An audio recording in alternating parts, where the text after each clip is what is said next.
है तो तैयार रहे। जी आप राजकुमार जी। सबको जय जोहार। थकान तो महसूस नहीं हो रही है?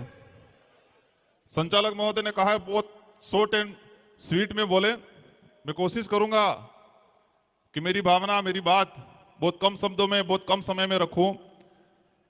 31वां आदिवासी सांस्कृतिक एकता महासम्मेलन में विभिन्न राज्यों से और अन्य देशों से पधारे हुए हमारे अतिथि, हम सब यहां पर एकत्रित होके हमारे आदिवासी समाज को किस दिशा में ले जाना है, हमारे आदिवासी समाज के संवैधानिक हक अधिकार और हमारे आदिवासी समाज की संस्कृति का संरक्षण संवर्धन को लेकर चर्चा कर रहे हैं।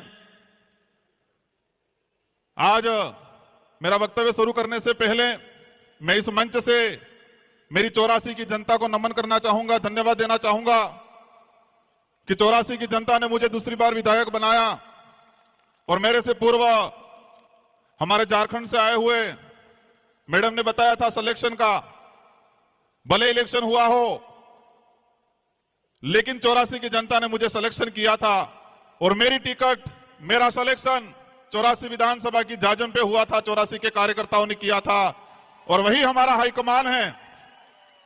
मेरी 84 की जनता ही हाईकमान है, मेरी 84 की जनता ही टिकट भी देती है और वोट भी देती है और इसी बदौलत 1,11,000 वोट मुझे मिले और राजस्थान के अंदर मैं दूसरी बार विधायक बना और हाईएस्ट वोटों से परसेंटेज के मामले में 1 नंबर और बाकी संख्या के मामले में दूसरे नंबर पे मेरा नंबर रहा। इसके लिए मैं 84 की जनता को धन्यवाद देना चाहता हूं। आज देश में हो क्या रहा है, आज देश की जो स्थिति है और देश में विशेषकर बात करें आदिवासी समुदाय की, हम एकत्रित होते हैं, हम बातें करते हैं बारी बारी से, लेकिन ये बातें धरातल पे इंप्लीमेंट कैसे हो पाती है, हम कितना करते हैं वहां तक नहीं जाते हैं। लेकिन मैं मेरे विधानसभा और मेरी विचारधारा, जिस विचारधारा से आता हूं, जिस संगठन से आता हूं, उनको मैं धन्यवाद देना चाहता हूं कि देश के किसी भी कोने में आदिवासी समाज पे कभी भी आपत्ति आई तो डूंगरपुर जिले के अंदर पहली रैली, पहला ज्ञापन होता है। भले मणिपुर के अंदर देश के किसी भी कोने में आदिवासी समाज पे कभी भी आपत्ति आई तो डूंगरपुर जिले के अंदर पहली रैली, पहला ज्ञापन होता है। भले मणिपुर के अंदर मामला हुआ और हम दावे के साथ कहते हैं कि पूर्वी भारत में अगर कहीं रैली हुई होगी, लेकिन दक्षिणी राजस्थान के अंदर या इस वाले इलाके के अंदर डूंगरपुर में पहली रैली और पहली ज्ञापन मणिपुर के मामले को लेकर हुआ। हसदेव वाला मामला हुआ, हसदेव का जो प्रकरण हुआ पिछली बार हुआ तो डूंगरपुर के अंदर सबसे पहले ज्ञापन और रैलियां हुई।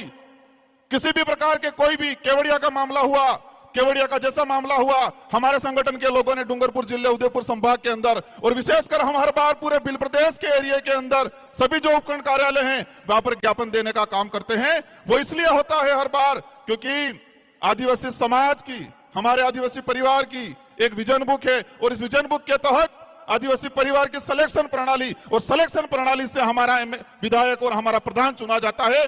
तो वो विधायक, मैं खुद मान लो, हम जनता के प्रति जवाबदेही है, न कि हाईकमान के प्रति, क्योंकि जनता ही, हमारी क्षेत्र की जनता हमारा सिलेक्शन करती है तो हम जनता के प्रति जवाबदेही हैं। तो ये व्यवस्था पूरे देश के अंदर आदिवासी जहां है वहां पर यह होना चाहिए। आज हम बातें कर रहे हैं कि हमारे पूर्वज ने इतना बलिदान दिया।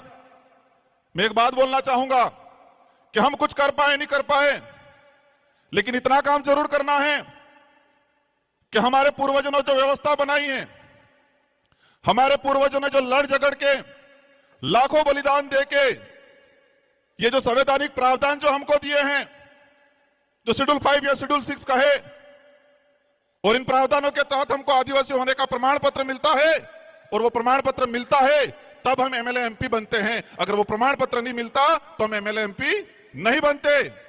तो मैं एक बात कहना चाहूंगा, नया कुछ कर पाओ नहीं कर पाओ, लेकिन हमारे पूर्वजों ने जो हमारे लिए करके गए हैं, जो लाखों बलिदान दिया है, देश के इतिहास के अंदर देखा जाए तो आदिवासी समाज ने सबसे ज्यादा बलिदान दिया है। भले उस समय राजा रजवाड़े हो, मुगल हो, अंग्रेज हो, लाखों बलिदान देने के बाद इस संविधान के अंदर हमारे संवैधानिक प्रावधान मिले हैं। जो कल्चर बचा हुआ है, जो हमारी पहचान बची हुई है, वो भी हमारे पुरखों की बदौलत बची हुई है। तो हम नया कुछ नहीं कर पाएंगे ऐसा लगता है, लेकिन जो हमारे पूर्व पुरखों जो हमको विरासत में दे के गए हैं, कम से कम उसका संरक्षण करने का काम जरूर करना।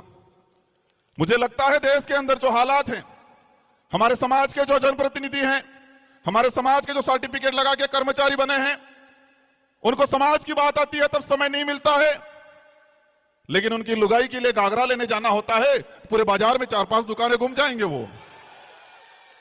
लेकिन उस कर्मचारी, उस नेता को समझना पड़ेगा कि जिस सर्टिफिकेट लगा के मैं विधायक बना हूं, प्रधान बना हूं, सरपंच बना हूं, समझना पड़ेगा कि जिस सर्टिफिकेट लगा के मैं विधायक बना हूं, प्रधान बना हूं, सरपंच बना हूं, जिस सर्टिफिकेट को लगा के मैं अधिकारी कर्मचारी बना हूं, वो सर्टिफिकेट लाखों आदिवासियों के बलिदान के बावजूद हमको वो सर्टिफिकेट मिला है, ये बात समझनी पड़ेगी।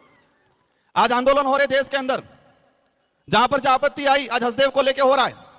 हम हसदेव के आसपास से लोग आके मंच पे हम समाज की बात कर लेते हैं, लेकिन उसके लिए लड़ कितना रहा है पूरे देश के अंदर। जो आने वाली पीढ़ी है, वर्तमान जो युवा है, हमारे जो बुजुर्ग हैं, उनके अंदर भावना डालनी पड़ेगी कि देश के किसी भी कोने में कहीं पर भी आदिवासियों पे आपत्ति आई तो हम सबको पूरे देश में एक साथ, एक ही दिन, एक ही समय हमें ज्ञापन देना पड़ेगा, रैलियां निकालनी पड़ेगी। तब लगेगा कि देश के अंदर आदिवासी समाज एकजुटता हुआ है, एकता के सूत्र में बांधा गया है, ये तब लगेगा।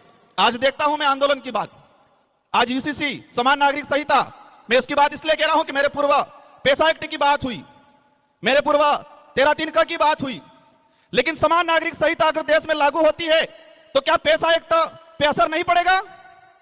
मैं सवाल करना चाहूंगा कि यूसीसी लागू होती है तो क्या हमारा संवैधानिक प्रावधान शेड्यूल 5, शेड्यूल 6, एट्रोसिटी एक्ट, पेशा एक्ट, इस पे क्या हमारा असर नहीं पड़ेगा?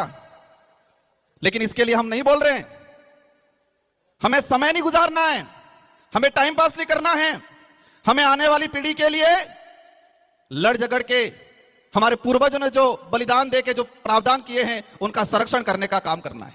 आज आंदोलन की बातें होती है, आंदोलन धीरे धीरे सड़कों से, धीरे धीरे कलेक्ट्रियों से खत्म होने लग गया, सोशल मीडिया पे आ गया है आंदोलन।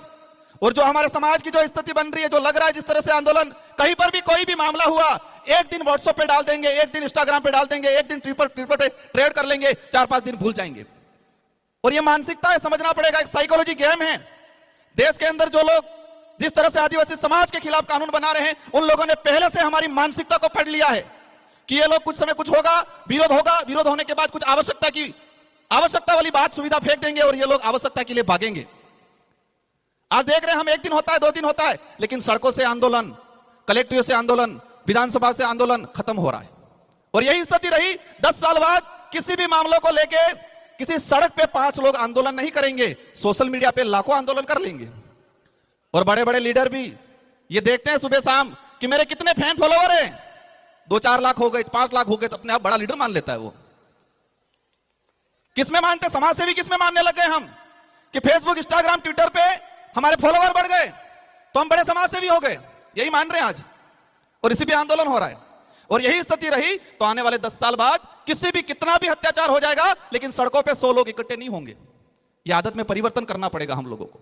और आज देश के अंदर जो स्थिति बनी हुई है, हमें सबसे पहले यह तय करना है कि हमको सुविधा के लिए लड़ना है या स्वाभिमान या अधिकार के लिए लड़ना है। देश के अंदर हम सुविधा के लिए लड़ रहे हैं, आवश्यकता के लिए लड़ रहे हैं, लेकिन अधिकार और स्वाभिमान की लड़ाई नहीं लड़ रहे हैं। और हर मंच पे एक ही बात होती है, अगर स्वाभिमान या अधिकार की बात करेंगे तो आवश्यकता और सुविधा नहीं मिलेगी। और यही हो रहा है। ये माइंड गेम है कि देश के आदिवासियों को आवश्यकता की लड़ाई लड़वाओ, देश के आदिवासियों को उनको जो उपयोग में दैनिक दिनचर्या में आने वाली चीजें या शौचालय, बाथरूम की आवश्यकता की लड़ाई लड़ रहे हैं हम लोग, अधिकार की लड़ाई, स्वाभिमान की लड़ाई नहीं लड़ते। और कई मंचों पे देखा है मैंने, आवश्यकता की बात करो सब स्वीकार करेंगे, लेकिन अधिकार और स्वाभिमान की बात करते हैं तो वहां पर लगता है ये बात नहीं करनी चाहिए। भाइयों, अगर स्वाभिमान और अधिकार की लड़ाई नहीं लड़े तो आने वाले समय में जानवर और हमारे में कोई अंतर नहीं रहेगा। क्योंकि आवश्यकता की लड़ाई जंगल में रहने वाली सियार भी लड़ती है कि मुझे कब खाने का मिल जाए मैं खा लूं, और उसका पेट भर जाता है, वो सो जाती है, और फिर जरूरत पड़ती है, उसको आवश्यकता है, उसको पेट को आवश्यकता पड़ी, वापस शिकार पे निकल जाती है, और जब भी मिलता है खा के सो जाती है। तो हमें तय करना है कि स्वाभिमान की लड़ाई लड़नी है, अधिकार की लड़ाई लड़नी है, या फिर आवश्यकताओं की लड़ाई लड़नी है। और देश में मैंने कई इतनी कम उम्र में देखा मैंने कि हम आवश्यकता की लड़ाई पे ज्यादा फोकस कर रहे हैं, स्वाभिमान और अधिकार की लड़ाई पे ज्यादा फोकस नहीं कर रहे हैं। आज देश की जो स्थिति बन रही है, आज हम जनप्रतिनिधि, मैं खुद भी अपने आप को जिम्मेदार मानता हूं और मैं हमेशा कोशिश करता हूं कि मेरे समाज के लिए, मेरे क्षेत्र के लिए और आने वाले भविष्य के लिए लड़ाई लड़े। वक्त ज्यादा हो गया है, लेकिन इस पांडाल में विराजमान अन्य सभी राज्यों से आए हैं। मैं सभी से अनुरोध करना चाहूंगा कि जब तक हक और स्वाभिमान की लड़ाई लड़ने वाला आपका लीडर नहीं जाएगा, तब तक इस क्षेत्र का, इस समाज का, आने वाले भविष्य का कुछ नहीं होगा। जब तक अब आवश्यकता की लड़ाई लड़ने वाला लीडर विधानसभा, लोकसभा में भेजोगे, तब तक आने वाला भविष्य गर्त में जाता दिखेगा आप सबको, और इसके जिम्मेदार हम सब होंगे। हम दूसरे समाज को, दूसरे नेताओं को जिम्मेदार ठहराते हैं, लेकिन इसके जिम्मेदार हम सब होंगे, क्योंकि वो तो दूसरा लीडर तो किसकी बजाएगा? हाईकमान की, क्योंकि टिकट हाईकमान से मिलती है। और ये ताकत रखो, और हमारे डूंगरपुर 84 वालों से सीखना पड़ेगा। मैं बड़ी बात नहीं कर रहा हूं, लेकिन पूरे राजस्थान के